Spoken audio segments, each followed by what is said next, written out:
आज दोस्तों एक ऐसी बैंक की बात करने वाला हूँ, जो बैंक दोस्तों आने वाले समय में बहुत बहुत ज़्यादा ग्रोथ रखता है। इस बैंक के ऊपर मेरी नज़र तब से थी जब से आप कह लीजिए तमाम एनालिस्ट, बड़े-बड़े ब्रोकरेज हाउसेस अपनी दिवाली पिक्स दे रहे थे दोस्तों। तो कई लोगों का जो रैशनल था इस बैंकिंग स्टॉक को पिक करने में, वो मुझे बहुत अच्छा लगा। कुछ रिस्क हैं। दूसरा, इसके क्वार्टर टू के नंबर्स जब आप डिकोड करेंगे तो आप पाएंगे कि क्या चीज़ें इसे आने वाले समय में बढ़ा सकती हैं और कौन सी चीज़ें इसे गिरा सकती हैं। और आप जब रिस्क रिवॉर्ड रेशियो देखेंगे तो आप इसमें रिवॉर्ड ज़्यादा पाएंगे। आखिरी में एक सरप्राइजिंग मूव जो इस स्टॉक में एक अंधाधुंध रैली आ सकती है, जिसको लेकर के पिछले एक महीने से लगातार आर्टिकल छप रहे हैं दोस्तों। इसका एक पीएसयू बैंक के साथ मर्जर की बातें भी हो रही हैं, और अगर ऐसा होता है तो आप देखेंगे एक री रेटिंग और एक भी ह्यूज री रेटिंग आपको स्टॉक में देखने को मिलेगी। इवन इवन अगर वो नहीं भी होता है तो भी करेंटली जिस तरह से मैनेजमेंट की कमेंट्री रही है और मैनेजमेंट जिस तरह से एग्रेसिव है स्टॉक को बड़ा करने में। जब मैं स्टॉक कहता हूँ मतलब बैंक को आप कह लीजिए एनहांस करने में, अपने बैंक की जो शाखाएं हैं उसे बढ़ाने में। और ये एक सदर्न बेस्ड यानी इसकी जो मेन बिजनेस है ये सदर्न इंडिया में होता है, और इसके पास ग्रोथ की ह्यूज अपॉर्चुनिटी है दोस्तों। ठीक है, तो वीडियो को अंत तक देखिएगा। अगर आप इस स्टॉक में निवेश करना चाहते हैं, निवेश करने की सोच रहे हैं, यकीन मानिए ये वीडियो आपको आपके तमाम सवालों के जवाब और आपकी जो रिस्क रिवॉर्ड कह लीजिए, जो आपका रिस्क रिवॉर्ड रेशियो है उसे कैलकुलेट करने में बहुत ज़्यादा सहयोग होगा। डिस्क्लोजर के रूप में ये कोई बाइंग और सेलिंग की रिकमेंडेशन नहीं है दोस्तों। ठीक है, ये कोई बाइंग और सेलिंग की रिकमेंडेशन नहीं है, प्योरली एजुकेशन पर्पज़ के लिए। और डिस्क्लोजर के रूप में मैं करेंटली इस स्टॉक में कोई भी होल्डिंग नहीं रखता हूँ। वॉच लिस्ट में ज़रूर है, मैं स्टॉक को लेने की ज़रूर चेष्टा करूँगा यदि ये थोड़ा नीचे मिलता है। ठीक है दोस्तों, मेरा इसमें गोल लॉन्ग टर्म का होगा, और जो मैं आपके साथ व्यू शेयर कर रहा हूँ वो लॉन्ग टर्म की कर रहा हूँ। ये चीज़ आप प्लीज़ अपने दिमाग में ज़रूर रखिएगा दोस्तों। तो अब आगे बढ़ते हैं। नमस्कार दोस्तों, मेरा नाम है अमिताभ मिश्रा और आज बात करने वाला हूँ मैं सीएसबी बैंक की। तो इसके लिए सबसे पहले मैं आपको कहाँ लेके चलूँगा दोस्तों, आपको लेके चलूँगा इसके जो क्वार्टर टू की अर्निंग आई है उसके ऊपर डिस्कशन करने। ठीक है, देखिए quarter two financial 23 earning conference call highlights. ठीक है, तो देखिए जो फाइनेंशियल 23 है उसके अर्निंग के कॉन्फ्रेंस कॉल हाइलाइट्स है। तो मैं इस बार अर्निंग के हाइलाइट्स की बजाय हम जो आप कह सकते हैं क्वार्टर थ्री फाइनेंशियल ईयर 23 के रिजल्ट है उसको डिस्कस करते हैं। देखिए CSB bank posted a good set of number on an overall basis with a NII growth यानी net interest income growth of 17% year on year और 5% क्वार्टर ऑन क्वार्टर। ठीक है, यानी साल दर साल के दरों पे स्टॉक के जो कह लीजिए आप जो ओवरऑल रेवेन्यू जो नंबर्स हैं उसके हिसाब से जो NII ग्रोथ हुई है, नेट इंटरेस्ट इनकम। NII मतलब जो भी ये लोन दिए उसमें जो उन्होंने पैसे कमाए उसमें 17% और 5%, 17% ईयर ऑन ईयर है और 5% क्वार्टर ऑन क्वार्टर की वृद्धि हुई है, driven by healthy business growth and improvement in NIMs। ठीक है, नेट इंटरेस्ट मार्जिन में जो इम्प्रूवमेंट हुई है उसके कारण जो नेट इंटरेस्ट इनकम है उसमें इम्प्रूवमेंट देखने को मिल रही है। और जो नेट इंटरेस्ट मार्जिन है वो 38 बेसिस पॉइंट की बढ़ोतरी दिखाया है ईयर ऑन ईयर और 43 basis point quarter on quarter to 5.6%, attributable to faster transmission of rate hikes, क्योंकि इन्होंने जो रेट हाइक है उसका बहुत ज़्यादा फास्टर ट्रांसमिशन किया। ठीक है, ये तो रही चीज़ है। आप नेक्स्ट देखेंगे other income was down 25% year on year, 18% quarter on quarter, mainly due to treasury losses which remain unanticipated. ठीक है, ट्रेजरी लॉस के कारण दोस्तों जो अदर इनकम है उसमें 18% की गिरावट हुई है क्वार्टर ऑन क्वार्टर। और देखिए ट्रेजरी प्रॉफिट जो ना वो इम्पैक्ट हुआ, प्रॉफिट जो है ट्रेजरी प्रॉफिट्स वो इम्पैक्ट हुआ due to hardening of yields and ऐसा प्रोविजन ऑफ 17.4 करोड़। आगे है जो कोर फी बेस्ड इनकम है, lines have reported healthy growth. जो कोर फी बेस्ड इनकम है यानी जो इनकम ली जाती है, फीस ली जाती है आपके और मेरे से, चाहे वो अन्य चार्जेस के तौर पे आपने ट्रांजैक्शन ज़्यादा कर ली एटीएम से, आपको क्रेडिट कार्ड चार्ज देना पड़ा, आपको डेबिट कार्ड चार्ज देने पड़ी, तो ये चार्जेस काफ़ी हद तक आप कह सकते हैं कि उसमें 25% उसमें अच्छी खासी इंप्रूवमेंट देखने को मिली है। ठीक है, लेकिन एक बात समझिए, ये जो अदर इनकम है ना आज के समय में प्राइवेट बैंक्स के लिए एक बहुत बहुत इंपॉर्टेंट सोर्स ऑफ इनकम होती चली जा रही है। और इसीलिए जब भी आप किसी बैंक की बैलेंस शीट देखें उसके अदर इनकम्स को प्लीज़ इग्नोर मत कीजिएगा, क्योंकि वो एक ह्यूज पोटेंशियल रखते हैं लॉन्ग टर्म में अच्छे रिटर्न्स देने के लिए। ठीक है, आगे है दोस्तों। Now increased staff count and new branch opening led to 13% year on year and 1% uptake in OPEX। देखिए, अगर आप स्टाफ काउंट की काम करेंगे और नई ब्रांचेस की बात करेंगे तो देखिए जो स्टाफ काउंट है उसमें माफ कीजिएगा, स्टाफ काउंट और न्यू ब्रांच ओपनिंग में 13% ईयर ऑन ईयर और 1% अपटेक देखने को मिला है ओपेक्स में। ठीक है, तो अपने को ये अपने लिए दोस्तों ये ज़्यादा ज़रूरी नहीं है। अपने लिए ज़्यादा ज़रूरी क्या है, वो ये चीज़ है, provision write back of 3.7 crore was reported compare to credit cost of rupees 2.9 crore in Q1 of financial 23। और जो पैट है दोस्तों उसमें 120.5 करोड़ रुपीज़ का रहा है, जो कि 2% अप रहा है ईयर ऑन ईयर और 5% क्वार्टर, जो कि लार्जली इम्पैक्ट रहा है ट्रेजरी लॉस के कारण दोस्तों। ठीक है, यानी आप एक चीज़ महसूस करेंगे इन नंबर्स में कि नंबर्स कोई बहुत ज़्यादा अच्छे नहीं आए हैं और ना ही बहुत ख़राब आए हैं, एक ठीक ठाक सा मुझे लगता है नंबर है, बट स्टिल इसे गुड कहा जा रहा है। ठीक है, आगे अगर हम चलें आप देखेंगे that asset quality improve sequentially as GNPA and NNPA। Gross NPA और नेट NPA दोस्तों वो डाउन हुए हैं 14% और 3% क्वार्टर टू 1.65% एंड 0.57% रिस्पेक्टिवली। ठीक है, यानी जो ग्रॉस NPA और नेट NPA दोस्तों दोनों ही सूरतों में 8 बेसिस पॉइंट की क्वार्टर और क्वार्टर गिरावट देखने को मिली दोस्तों। ठीक है, और जो स्लिपेजेस है वो 42 करोड़ में रही है वर्सेस 37 करोड़ क्वार्टर। ठीक है, यानी कि स्लिपेजेस दोस्तों वो आप कह सकते हैं थोड़ी बहुत बढ़ोतरी दर्ज की गई है। और while recoveries were 20 crore versus 17 crore quarter, restructured book decline 9 basis point quarter to 0.41%। ठीक है, एसेट क्वालिटी का इंप्रूवमेंट होना एक ह्यूज आप कह सकते हैं इंप्रूवमेंट है, एक ह्यूज आप कह सकते हैं बूस्ट देगा इस कंपनी के Q2 के अच्छे खासे नंबर्स को।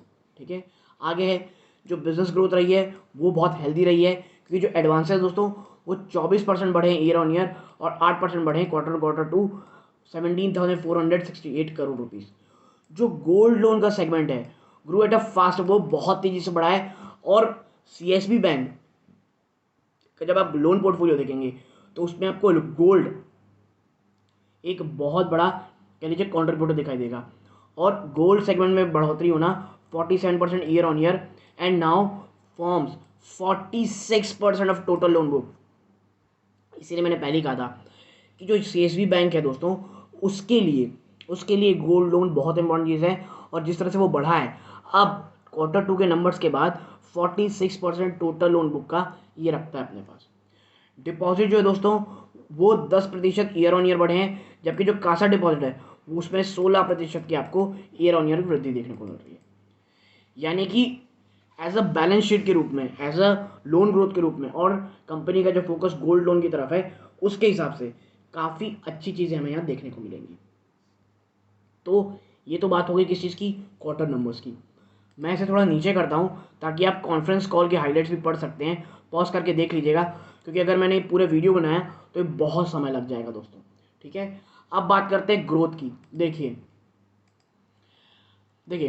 Strong growth trend in current fiscal year will help accelerate the journey of CSB bank from a small bank to a mid sector one as in its vision 2030 roadmap according to Pralay Mundal, the new MD and CEO of the bank. अब आप समझिए एक चीज़ को कि जो MD CEO साहब हैं CSB bank के, उनका मानना ये है, उनका जो रोड मैप है 2030 तक का, इस बैंक को एक स्मॉल बैंक से मिड सेक्टर में लेके जाएंगे। और देखिए ये बहुत इजी नहीं होगा, ये बहुत चैलेंजिंग होने वाला है। आने वाले समय में बहुत सारे चैलेंजेस आपको स्टॉक में देखने को मिलेंगे, लेकिन अगर जिस तरह से ये बहुत अगर एग्रेसिव होते हैं और इसको अचीव कर लेते हैं, स्टॉक प्राइस कहाँ तक चला जाएगा ये कोई नहीं बता सकता दोस्तों। ठीक है, आगे आप देखें, the bank grew 24% year on year in the last 2 quarter, higher than the banking industry average of 16%।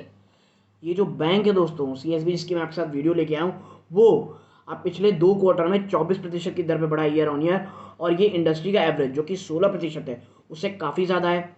आगे है the growth was 9% last year, our aim is to grow faster than industry and for that we need to grow around 20%, so are we are on track. बहुत clear vision है, बहुत clear plan है। साफ कह रहे हैं कि भाई लास्ट ईयर हम 9% की दर पे बढ़े, और हम आने वाले समय में दोस्तों हमारा लक्ष्य है कि हमें इंडस्ट्री से ज़्यादा तेज बढ़ना है, और इसके लिए हमें लगभग 20% की वृद्धि चाहिए, और हम ऑन ट्रैक हैं। भाई ये जो मुंडल साहब हैं ये है कौन, ये इतने कॉन्फिडेंट कैसे हो सकते हैं? तो देखिए, Mundal is not a new face in the bank. He joined as president of retail small and medium enterprise technology and operation 2 years ago. यानी कि जो सीईओ साहब हैं वो 2 साल पहले इस बैंक से जुड़े थे। हाँ, उनका काम उस समय अलग था, वो प्रेसिडेंट थे रिटेल स्मॉल मीडियम एंटरप्राइज के और टेक्नोलॉजी ऑपरेशन के 2 साल पहले। Because the deputy MD and interim MD early this year, so is quite conversant with the progress of the bank in the new phase. यानी company को बहुत अच्छे से जानते हैं और बहुत अच्छे से ये लीड भी कर सकते हैं दोस्तों। ठीक है, आगे देखें। After the Fairfax Group took a majority stake in the Thrissur Kerala-based bank 4 years ago, it has been trying to spread its wing. The bank, formerly known as Catholic Syrian Bank, still has around 50% of its branches and operation in Kerala. देखिए, ये पहले ना Catholic Syrian bank के नाम से जाना जाता था, और आप कह सकते हैं अभी भी still has around 50% branches and operation in Kerala. Currently ये जो बैंक है ना, ये केरला बेस्ड बैंक है दोस्तों, और अभी भी इसका 50% जो ब्रांच है वो केरल में है। और केरल के बाहर कंपनी के पास बहुत बहुत बड़ा स्कोप है अपने आप को एक्सपैंड करने का। मैं ये बिल्कुल नहीं कह रहा हूँ ये बहुत ईजी होने वाला है, it will be a piece of cake. और ख़ास करके नॉर्दर्न इंडिया में, सेंट्रल इंडिया में तो प्रोग्रेस करना इस बैंक के लिए बहुत टफ है दोस्तों। बट अगर ऐसा होता है, अगर कंपनी किस तरह कामयाब रहती है, और बहुत ज़्यादा नहीं तो भी एक फेस टू फेस बेसिस में होती है, तो एक ये बहुत बहुत ज़्यादा आप कह सकते हैं पॉजिटिव मूव रहेगा। ठीक है, आगे देखिए। Expanding beyond Kerala. ये जो केरल है ना, केरल के बाहर इनको देखने का मन है दोस्तों। ठीक है, पिछली बार जब मैंने वीडियो बनाया था तो एक कमेंट आया था कि आप इट्स नॉट केरल, बोलना नहीं आता केरला। अब जो है आई एम सॉरी अगर मैं प्रोनाउंशिएट गलत करता हूँ, बट मुझे यही बोलना आता है, तो इसके लिए मैं अभी से क्षमा चाहता हूँ। अगर कोई सदर इंडिया से या कोई ऑफेंड हो जाता है अगर मैं गलत नाम लेता हूँ, तो उसके लिए शुरू से ही मैं आपको सॉरी कहता हूँ दोस्तों। ठीक है, now expanding beyond Kerala, we will remain focused in Kerala where the 100-year-old bank has loyal customers, but at the time we are looking to expand beyond the state, Mundal told Moneycontrol. ठीक है, money control से बात करते हुए मुंडल साहब ने कहा कि भाई हमारा फोकस केरल ही रहेगा। ठीक है, हमारा फोकस केरल रहेगा, और क्योंकि एक सही स्ट्रैटेजी भी है, 100 साल से आपके लॉयल कस्टमर्स हैं केरल में, तो आप उन्हें कैसे छोड़ सकते हैं, आप उन्हें कैसे नज़रअंदाज कर सकते हैं। लेकिन वो फोकस में तो रहेगा ही, बट हम आगे की भी सोचेंगे और अपना एक्सपेंशन जारी रखेंगे, जो कि मुझे काफ़ी सही स्ट्रैटेजी लगती है दोस्तों। ठीक है, आगे है। The bank has a good presence in the southern states which it is keen to develop further. A large share of 100 branches it is planning to open financial 23 will be in this state. ठीक है, southern India में already काफ़ी अच्छी पहुंच है। ठीक है, 50% केरल में, लेकिन बाकी के 50% सदर्न इंडिया में हमारे, और कंपनी फाइनेंशियल 23 तक लगभग 100 नई ब्रांचेस इसी सदर्न इंडिया में ओपन करेगी, इनका ये कहना है। Now after that our focus will be Maharashtra, Gujarat and little bit in Delhi and Punjab, Mundal said, and this is going to be interesting. ठीक है, बैंक जब सदर्न स्टेट में, यानी जब फाइनेंशियल 23 तक 100 एक्स्ट्रा ब्रांचेस ये सदर्न इंडिया में खोल लेगी, उसके बाद इनका मेन फोकस होने वाला है कहाँ? महाराष्ट्र, गुजरात और दिल्ली, पंजाब। ये आप स्टेट के नाम पढ़ें तो आपको समझ में आएगा। बहुत ही ज़्यादा आप कह सकते हैं ऐसा मार्केट जहाँ पे बिजनेस बहुत ज़्यादा होता है। महाराष्ट्र फाइनेंशियल आप कह सकते हैं फाइनेंशियल कैपिटल मुंबई है ही, महाराष्ट्र जैसा स्टेट बहुत शानदार, गुजरात बहुत शानदार, फिर दिल्ली एंड पंजाब। ठीक है, आगे है। He reckons that the bank needs more branches and a wider customer base as it prepares to launch more product. देखिए, बैंक की मजबूरी भी है कि उन्हें अन्य स्टेट्स में जाना है। क्यों? क्योंकि उन्हें बहुत सारे ऐसे नए नए प्रोडक्ट्स हैं। अब बहुत सारे प्रोडक्ट्स होते हैं, क्रेडिट कार्ड हो सकते हैं, तमाम तरह के क्रेडिट कार्ड्स होते हैं, अन्य डेबिट कार्ड्स हो सकते हैं, बहुत सारे ऐसी इंश्योरेंस हो सकती हैं, बहुत सारे ऐसे प्रोडक्ट हैं जो कंपनी लॉन्च करना चाहती है।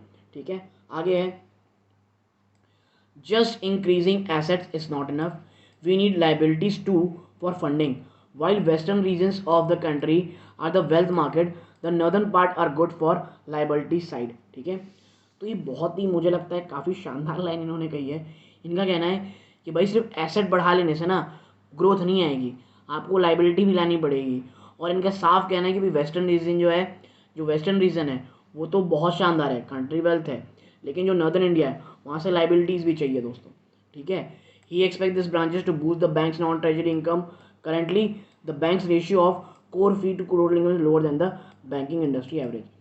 और देखिए कुछ प्रॉब्लम्स ही हैं, क्योंकि जो बैंक आप जब रेशियो देखेंगे ना, तो बैंक्स रेशियो जो कि core fee to total income देखेंगे तो बैंकिंग इंडस्ट्री से काफ़ी नीचे है दोस्तों। तो इसीलिए इस चीज़ को करने के बढ़ाने के लिए इन्हें अपना एक्सपेंशन करना ही पड़ेगा। काउंटिंग ऑन गोल्ड लोन, जैसे आपने देखा बैंक का 46% ऑफ गोल्ड जो लोन है, गोल्ड लोन नहीं, जो 46% ऑफ टोटल लोन बुक है वो गोल्ड लोन है 46%। तो इसी में जो है काउंटिंग ऑन गोल्ड लोन की बात करी जा रही है, जिसमें आप पाएंगे, आगे देखें, the bank has not done well in mobilising more from insurance, wealth and commission fees, well the income from treasury operation and priority sector lending certificate has drop. ठीक है, देखिए कंपनी अपने आप को डाइवर्सिफाई नहीं कर पाई, ये तो वो मानती है, और उन्होंने, आप कह सकते हैं, जो कह लीजिए नॉट डन वेल मोबिलाइजिंग मोर, उन्होंने जो अन्य सेक्टर बैंक है जैसे इंश्योरेंस, वेल्थ और कमीशन फीस, उसमें बहुत अच्छा नहीं कर पाया।